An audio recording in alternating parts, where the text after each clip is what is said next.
તમે દીકરીઓને શું સલાહ આપશો? દીકરીઓને એક જ સલાહ કે તમે ભણશો એટલે એમ માનીને ચાલજો કે આખો સમાજ ભણશે. તમને જો ખબર હશે કે શું સારું અને શું ખરાબ, શું સાચું અને શું ખોટું, તો આખો સમાજ તમારી સામે અલગ દ્રષ્ટિથી જોશે. કેમ કે એક દીકરી ભણે એટલે એક પરિવાર નહીં, આખો સમાજ એની સાથે શિક્ષિત થાય છે.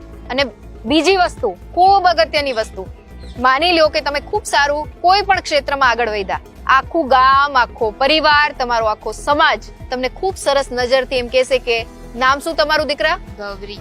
ગૌરી.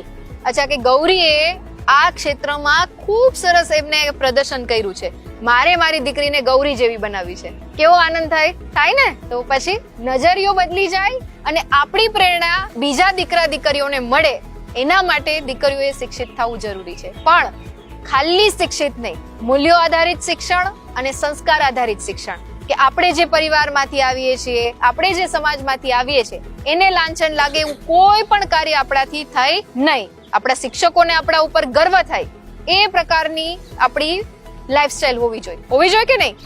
રહેણી કહેણી એના જેવી હોવી જોઈએ ને, કે આપણા માટે જે સાચું છે, આપણા માટે જે સારું છે, એ રીતના આપણે રહી અને જીવનમાં આગળ વધવાનું. એટલે હું તો મારી ઘરે જઈને કહેવાની છું કે મારે મારી દીકરીને ગૌરી જેવી બનાવવાની છે. બરાબર ને?